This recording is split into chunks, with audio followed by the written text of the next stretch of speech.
કોઈ એવું કહેતું હોય કે સારું કોન્ટેન્ટ નથી બનતું, તો હું લગભગ 100 ફિલ્મો છેલ્લા 10 વર્ષની ગણાવું કે ઉત્તમ કોન્ટેન્ટ કહેવાય એમ, બરાબર. અને એમાં અમુક નેશનલ એવોર્ડ વિનિંગ ફિલ્મો પણ છે, બરાબર. એટલે હવે એ પહેલાં એ 10 વર્ષ પહેલાં એ કકળાટ ચાલતો તો આવી રીતે આવા કોઈ ફોરમમાં હું ચૂપ બેસી રહેતો હતો. હવે હું નથી બેસતો, કારણ કે સારી ફિલ્મો બને છે અને લોકો બનાવે છે.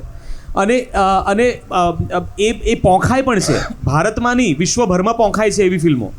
એટલે પણ એમાં પણ મેં પોતે પણ એવું જ અનુભવેલું છે કે બાળકોની ફિલ્મો ને ઈરાનમાં પોંખાય, જ્યાં જે બાળકોની ફિલ્મોનું હબ છે, પણ એને ગુજરાતમાં કોઈ જોવાય ના જાય.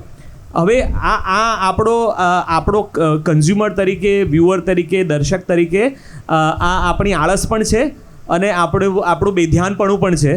એમાં હું પણ સમાવિષ્ટ થઉં છું. એટલે મારે જો ફિલ્મ જોવાની હોય તો હું પહેલાં ગુજરાતી ફિલ્મ જોઉં અને પછી હિન્દી કે અંગ્રેજી ફિલ્મ જોઉં, અને હું 3 ફિલ્મો જોતો હોઉં છું રેગ્યુલરલી. એટલે આ બીજો મોટો પ્રશ્ન છે કે ગુજરાતી વ્યુઅરને, ગુજરાતી ફેમિલીને એના કલ્ચરના ભાગરૂપે એ લોકોએ એવું કોઈ પ્રયોજન કર્યું છે કે આપણે ગુજરાતી ફિલ્મો વર્ષની 5 જોવી फैमिली साथे के 4 जोवी, कारण कि ये पण अपना कल्चर नो भाग छे. पूरा वीडियो देखने के लिए सब्सक्राइब करें भारत कुल ऑन YouTube.